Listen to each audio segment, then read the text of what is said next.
I think I recognize most of the faces, but I'm Rami, and I'm working here as a CEO, and Juha always puts me in the hard places, so I'm here. So my presentation, I titled it as like a state of the observability, but I try to kind of share like few things, like how I and we are sees this like observability. I know that we all are here kind of observability enthusiasts. So, but I think at least we as a, like making a business out of it, we need to often talk about the ROI, like, and when you probably you has done this recently, is that when you do you want to buy or invest in observability, you buy tools or you want to work with it or something, you usually have some superior or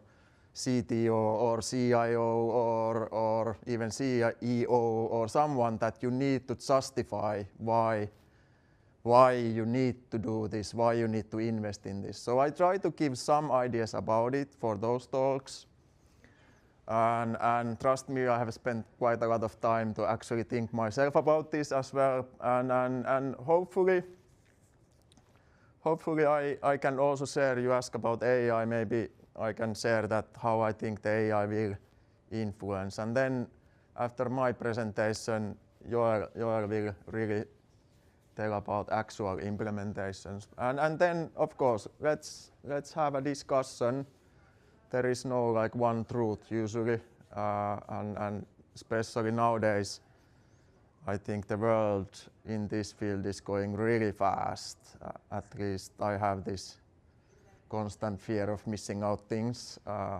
More you read about it, and you get this feeling that you can't just catch up everything that is happening.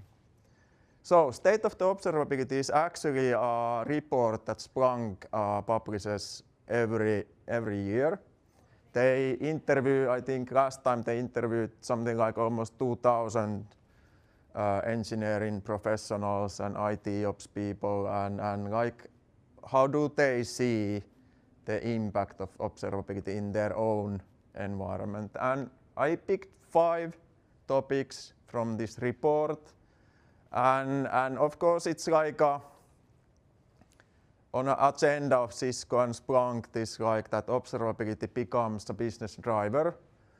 But this is also what we have been pushing already quite a bit, like that it's not really about monitoring the servers or containers. It's something that you actually monitor what impact the IT or the software or your services have to the business. And often, I would claim that in most of the companies, it's this like software IT that is on other side. They have their own things. Then you have the business, and often the business data and the IT data are also separate things. And especially when you have a business that is heavily online, heavily digitalized, I think most of the businesses nowadays are, but still. I see it's like a kind of a problem, because after all the systems, the things that happen in the systems, they are the things that actually can affect the revenue negatively or positively, and definitely all kind of like customer satisfaction, even employee satisfaction and things like that. So it's really kind of critical thing that it's connected to the business. Then biggest challenge, these people who have answered to this study, is that they see that there is a lot of alerts, and they have like a lot of tools. And when you have a lot of tools, it's like there is shared responsibility. You need actually several different competencies, and often like if you have like too many tools, you have this like they are connected to specific experts, specific people. And whenever someone leaves, then some of the tools are like underused, underutilized, or nobody really knows about it. But then even when I started in IT or as a DevOps person, it's quite often that there is this pattern that first you don't have any kind of monitoring, then you end up with the monitoring, then you get so many alerts that nobody actually checks them or follows them, and then we have too many alerts, we don't know what it's like. And it's still like, I started basically, well, too long time ago, 30 years ago almost. It's still kind of a problem. So that hasn't changed, even the tools have become better, and you can do a lot for this thing. And like 73% because of that, like they just like suppress alerts or don't react or whatever. Then AI is here, but they see that the data is bottleneck. So most of the people, most of the answers, they say that they use AI daily workflows. They say that it enables time for innovation. But then to really have AI in use, you would need to have the data. You would need to really think about the data, how the data is accessible, and really get the benefits of the data. And this is also what we see is that, at least in Finland, not actually many companies have really even thought about this. So I think that's probably one thing that it's worth investing currently, that really think about this data and how is the data infrastructure and how is it handled, what data is needed and where is it stored and so on. Because when the AI comes, when the agents come, then you have the foundation there. And then this is interesting. I think that in most of the places, if IT guy goes to high enough in the organization and says that we just invested in this observability tool this amount of money and it will impact revenue, I would say that nobody really kind of believes that or even listens. But still, 65% say that like it has impact on revenue, and then 64% say also that it impacts the product roadmaps. So I will talk a little bit about this, how to get actually impact on revenue and about the ROI.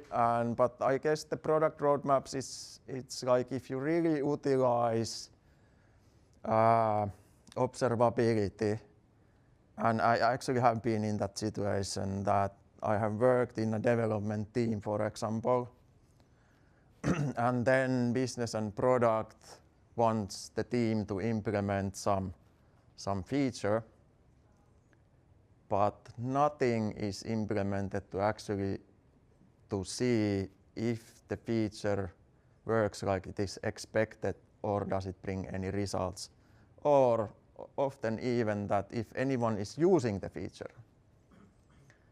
So I think it's like probably at that time when I was in the teams, it wasn't thought to be like observability thing.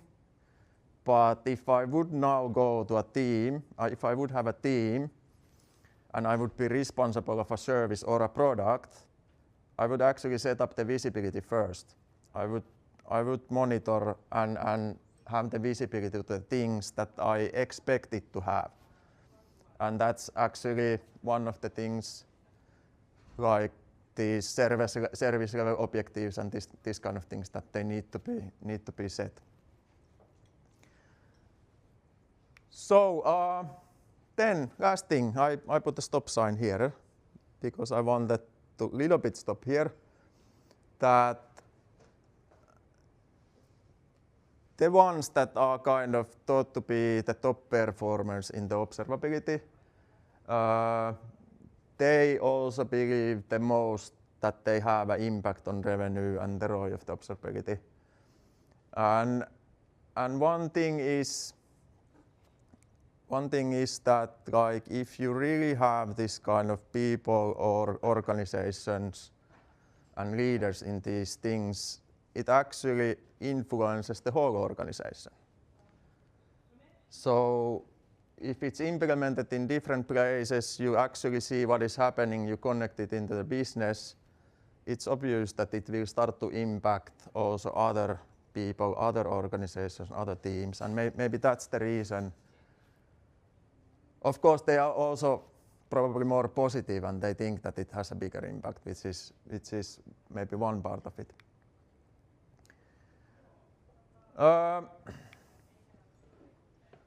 That's what I basically described already, that when you do these things properly, when you invest in these things, it starts to influence other things. It's like, it's kind of a spreading effect in the organization.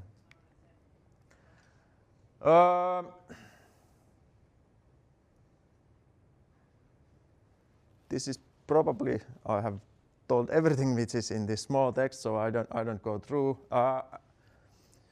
But I could pick up from here is that, like, and kind of repeat myself, is that when you see a dip in revenue in a company, the question is that, is it that because the market is going down? Is it that you don't have marketing campaigns running? Is it because like some of the parts of your site won't work? Maybe some process on the background doesn't work. So there are several reasons, but do you really know, is it like that? Can you say that the systems work today like they should be? Do they work normally?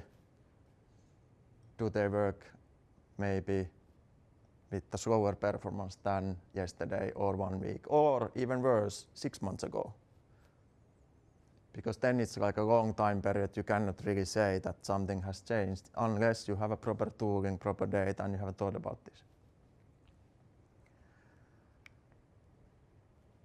But this high performance impact, they think that it impacts product roadmaps, employee productivity, customer experience, overall revenue, and of course volume of the customer support requests, which all of these seem quite obvious if you think them like this. Then, how to become a top performer? Probably not an easy answer, probably not a short journey, but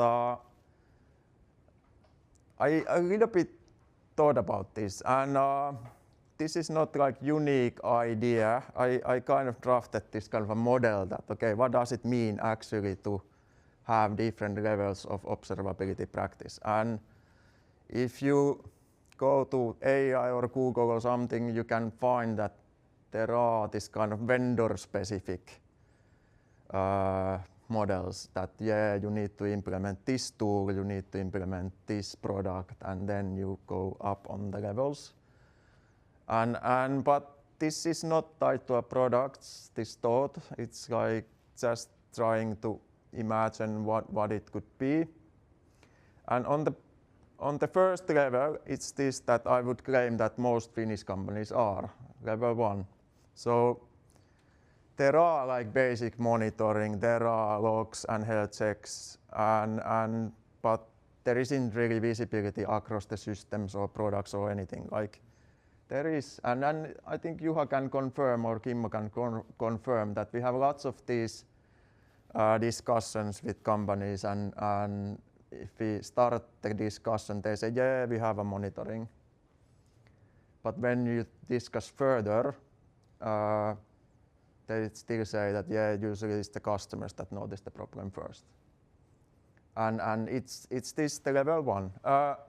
Level 2, it's a bit more advanced. You have structured logging, tracing, data is more centralized, dashboards provide visibility, troubleshooting is already a bit faster, but it's still very manual, very reactive. Something goes down, and then this kind of a team is called, and everybody is basically called. I think we also have met some companies that that invite 15 people whenever something breaks. And the worst part is that 14 of those are consultants. So even this first meeting will cost, you know, it will cost. And then if you have lots of third parties, usually they blame each others. So easy solution or easy like tooling would be to build actually visibility to the systems that you could pinpoint that, okay, probably it's now this part, maybe it's this vendor or this company that breaks now. So very common. Then maybe 3 intermediate. You have already unified visibility across application, infrastructure, networks, end-to-end tracing. You already use maybe service level objectives, and teams can efficiently already identify the root causes. Level 4, it's like proactive. So there is already some advanced analytics, anomaly detection, and you can already identify some patterns, predict maybe some issues, and alert noise is reduced. It's more proactive and data-driven. And when something happens, you already have like tooling in place that, okay, you start from somewhere and you already have. And like I think, for example, Splunk Observability Cloud has this AI resolutions or something. I don't think it alone does miracles in a way, but still maybe it's something that there is some tooling that already checks if something happens, that where is it related, and does some preliminary analysis. Of course, you could achieve that already with good dashboards, that you can see one dashboard, okay, network is down, okay, now it's some integration that is down, and things like that. And then level 5, where you actually have all automation, you have connected to business context, closed loop processes, self-healing, and all that kind of. And then probably in some cases you have, it's not that clear, you have things from the different levels. But if we think about next 5 slides, they have quite a lot of text, but I've highlighted one sentence. This is level 1. We know something is wrong, but not where or why. It's kind of... Juha? Thank you. This is actually something, like, when talking with customers, there is kind of these false thoughts about observability and what it is and what it actually brings. And most of the times, observability is thought as a monitoring, where you can just monitor CPU or memory, and you think that it's enough. And today, I think the technology is such more broader, much more deeper than just CPUs and memory. And kind of the architecture of solutions are getting so much complicated, so like more complex than they have ever been. So you really need to have the tooling that really can kind of go through the boundaries of just memory and CPU utilization or anything like that. Yes. Then level 2, we have the data, but finding answers takes time. I don't know if anyone recognizes this kind of, I recognize from my history like this. We can usually, this is level 3, we can usually identify root cause quite quickly. Level 4, we often detect issues before users notice. And this is something that you are already quite advanced when you actually can say that you usually detect before users. And while using online services, I think all of us have seen errors. And all of us have spent time waiting that the bank, whatever, bank, e-commerce, booking, whatever, starts to work again. It's not rare. And often, I think, we are quite loyal. We don't change the bank because it doesn't work, but over time, I think it's not good. And in some cases, it's probably even like a loss of revenue and loss of reputation, and especially if it repeats and repeats and repeats. So,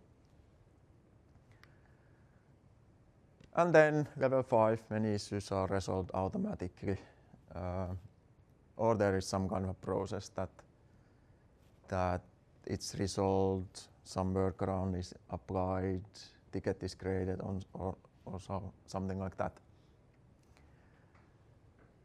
So I still have time and nobody is yet sleeping. So how will future look like?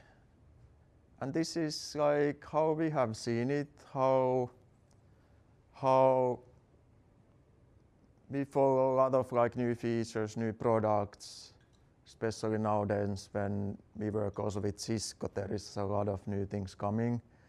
But overall, the whole market, like I think if the AI alone goes very fast, I think also observability is somewhat, all the vendors and all the products, all the topics, they go actually really fast forward. So, and probably also because of AI, but also I think because of the demand. One thing is OpenTelemetry. It's this like standard for like telemetry data. It's more and more used by the vendors. It's open source. It's part of this cloud native foundation. For example, Cisco and Splunk are, if not the biggest, but one of the biggest contributors. So all these commercial providers actually invest in OpenTelemetry, and it's kind of a, if it was like earlier standard, now it's something that it's becoming a little bit like a strategy that if you really start to implement it in your environments and like in your products, it kind of already shapes up how you collect data and how you get the visibility, because most of the products start to support it. But it also like allows you maybe better tool coexistence as well, because like if you have two products both support OpenTelemetry collecting, then you might have a possibility to have like a couple of tools and still have a unified visibility to the things. So I think it's kind of surprisingly open, and it's kind of surprising that this kind of commercial vendors are investing it, but maybe that proves the benefit. So they don't anymore want to close too much, and they trust more like how good products they can create. Then agents are everywhere. At least when you read the announcements and when you follow the marketing, agents are everywhere. And then that already raises, like if you use AI agents, are the agents itself secure? Are the models secure? Who is actually owning the running agents? Like if you run agents, who is owner of these? Are they performing like they should? Maybe they consume too much resources and they cost a lot. And that kind of things I think become an issue when we move forward with this kind of agents. And it's currently probably a bit unsolvable thing, but for example, Cisco has been marketing at least a lot these AI defense products and all that. Like, so it's something that comes. If you think of on a laptop scale, like this OpenClaw I guess it's already proven that there are like thousands of leakages, like people have installed it on the work laptops and then something all of a sudden is in where it shouldn't be. But that is also, I think, on an enterprise scale. When you really start to use agents, then it's a huge opportunity, huge thing, but also I would say that it's a risk. So I think there it's so important to have those guardrails. Yeah. On a level, for example, we have this that kind of which are the whitelisted and certified AI solutions anybody can use, and others are kind of blacklisted by default. Yeah. It's not like a Wild West that anybody can install and play out an experiment, but you need to be quite strict with the guardrails. Yeah. Yeah. Because otherwise you run into those security problems. Yeah. And I feel that because they are developing so fast, even kind of smart people have in a way kind of forgotten that you need to be smart when you use them. They are So excited. yeah. It's easy to get so excited. Yeah, exactly. Yeah. In Yeah. Fastware as well, that it's so exciting. Yeah. Try out and experiment. You get results fast Yeah, and you need to be also careful and mindful. yeah. Yeah. Managers are also very enthusiastic with these ones, and they want to have something to show about how things are performed. Yeah. Yeah. Yeah. But yeah, it can get quite wild, quite quickly. And I think that like the shadow AI is also a thing. Like it's so easy to kind of take use of any of AI tools nowadays. So how to kind of tackle those as well in an organizational level. That how you can be sure that Oliver here is not using tools that he's not supposed to use. That also requires monitoring. Yeah. Somehow recognizing all the AI software running in production. Yeah. And there are like products also in the portfolio that are actually targeting this. So that is, I would guess that's one of the big things even already next year or like in quite fast, I would think. Then one thing is that like if you talk about observability, we talk about this kind of a full view of the things. And if you look now the marketing, for example, it's a lot about like connecting security and the ops. And even this study there was like that when security and ops teams work together, it actually increases the incident resolving and all that. But I think it comes, for example, we talked with customer, they had a network team, software development team, IT team, and maybe something else which I forgot now. And they are all separate, but after all, the service what they produce is one. And if something fails and they don't have visibility across from the service, okay, now people cannot buy something online. Where is it actually failing? Like, is it the network? Is it the application? Did we change something? And so on and so on. And even worse, maybe if it's performing like with 50% performance, how do you solve that? And we actually talked with one company. It's not a customer, but still like, well, maybe it's a customer soon. But like their expertise is in networks, and then we talked about, they didn't really get this observability idea, and we talked about this, and then they said, yeah, you are right actually, that when they operate network in some customer and something fails, they are usually first one to blame that, oh, it's the network, it doesn't work. And then they try to prove that it's not the network, but they don't really have visibility to other things. So they check the network and they say network is working fine and nobody believes them. Classic example, if you would invest a bit that you would have the full stack visibility.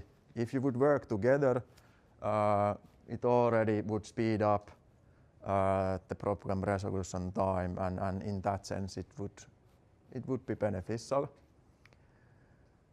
this is about it, like this is from the study that like if security and security team and ops teams work together, like you get actually fewer incidents like that affects customers already by just working together, and all these less time wasted chasing down issues. So then I need to speed up, but like business needs to become a part of the observability. Otherwise, you won't get the benefits. You won't get the impact on revenue. You won't get like ROI actually from it, or at least it's like harder to justify. I listed here this Snowflake Federation, like Splunk has now this, or is it coming yet? But like you can use Splunk to query from Snowflake. And then we had this discussion, we talked with Snowflake, and then we don't understand why is it like this. And then maybe on our side it was like, we don't really, why would you do that? But point being is, okay, you don't need to ingest that data, which is usually business data, to Splunk. But all of a sudden, if you have the business data in Snowflake, telemetry data elsewhere, you can actually have the view to the business data and the telemetry data, and it makes sense. So simple as that. One way to connect data, which is usually kind of siloed. Data federation, telemetry pipelines, because like old days you ingested everything to a one tool, but nowadays it's a lot about like only ingesting the data that you need. There are different federation tools like the Snowflake, but you can also like search from S3 and then this kind of pipelines, which we have actually quite many projects currently, where we need to think about how the data is collected, where is it actually stored for long term, and do we do something before it actually goes to some analyzing tool so that we don't need to get the whole volume there. So not everything needs to be ingested. Then these kind of tools, AI root cause, MCP servers, code profiling, observability as a code. These are usually what these top performers in this study use. So you don't necessarily need to create everything from the UIs, you can actually code it. And out of that, I think if you think about if you are in a phase that you are choosing a platform or a product, now it's really, I think, important not to think only like near future, like that, okay, we just take a tool, but also take a look on the how future-proof is the tooling and what kind of things the whole kind of the platform provides next years. Because if you don't now think about the future, and I believe everyone will be in AI eventually, then you might need to choose something else in a couple of years already. So it's important to think about a bit wider, bit longer, and maybe the completing what you want to achieve. And now it's right time to build the foundation to this and really think about the data and invest in that data. And now I speak even faster. One important thing, like maybe not the final answer, but still one thing, that how do you actually, if you would need to get the ROI and you would need to impact the revenue with observability. Trust me, I actually have formulas for the ROI as well, but I didn't bring them to this. I need to think about them more, but you could easily say that, and I don't think this even includes everything, is that like how much you save in downtimes, how meaningful it is that how quickly you resolve the issues, Like, do you actually lose money when the issues are not resolved? If the system is down, if there is like transactions lost, right? transactions lost, yeah, exactly. So it's quite easy to actually calculate if you have these facts. Engineering productivity gains, like if you really have the visibility to the things you develop, which you release, and if you can release with the trust. So when you release, you know it works. And because of this visibility, you have trust to release faster, more often. You will become productive, more productive. So it's maybe difficult to calculate, but it actually is like that. Does it matter like if you have less incidents? I think we have customers that are drowning to incidents, but they still don't do changes. They just keep saying that like we are so busy. So because we have so many issues and it's like, okay, but we can help you. So we can do something that definitely over time will help. And then infrastructure optimization. If you have a visibility to the spend, you can actually quite quickly get ROI. That we have seen that like companies notice that, hey, we pay money for these services and they are underutilized. And then all of a sudden you have paid your like tooling. And of course, all these wider things I talked about, which I have not yet included, these are maybe the simplest ones. They actually bring the ROI, but I think I need to still do calculations more to actually prove the point. But one question on that. So I think one of the biggest impact to the ROI is the impact to the customer churn rates.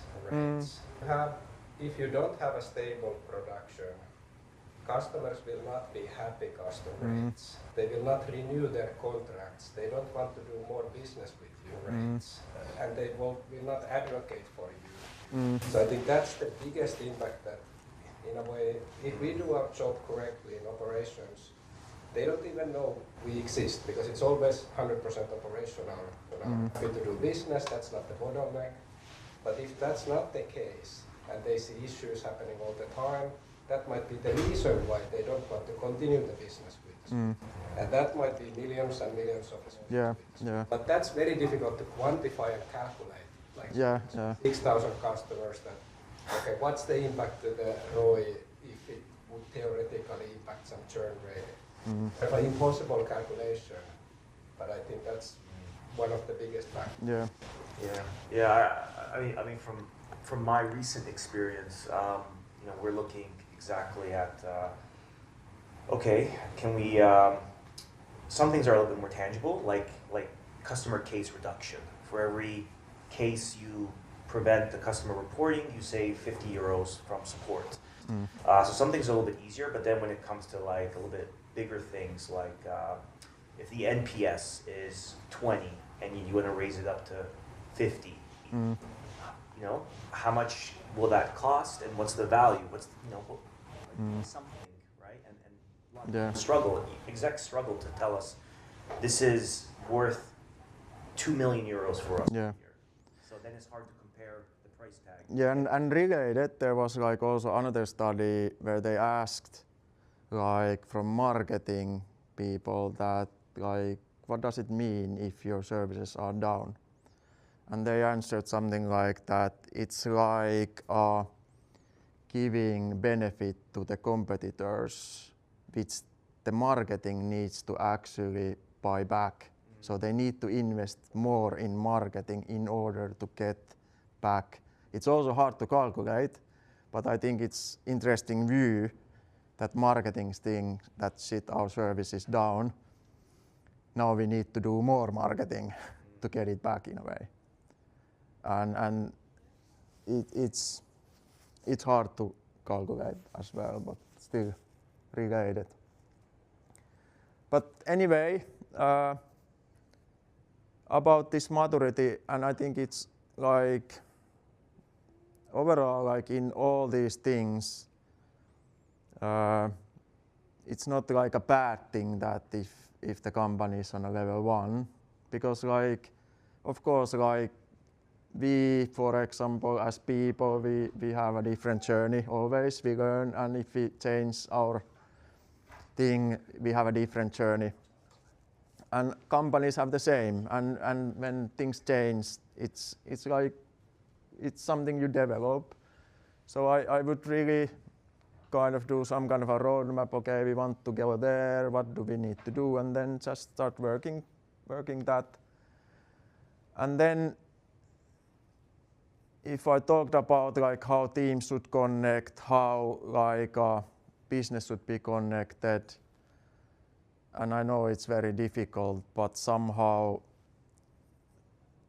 I think we should target in, built-in observability, so that when new product is started, we don't add the observability at the end when it's in production. We should already start like defining that, okay, what do we expect from this product or service? What are the targets? So in a way it is that if you really are responsible of a product or a service or something, then you should already think about how do you prove that it does what it's supposed to be. And now I will go and I finish. Joel is coming back maybe soon, and I will switch to Joel. Telemetry to business outcomes, and then one thing is, if you make this decision, maybe you should also make the visible that how you're advancing in this, and make like last summer we had this IKEA Magnus, and they actually in IKEA they have these costs everywhere, like they follow all the costs. If we invest in this, it's visible that it has cost this much, and then we need to get it back. But now I will stop. Key takeaway. So you don't get ROI from observability by collecting more dashboards, more alerts, or more telemetry. You get ROI when observability starts to improving business outcomes. And that's obvious, but often forgotten.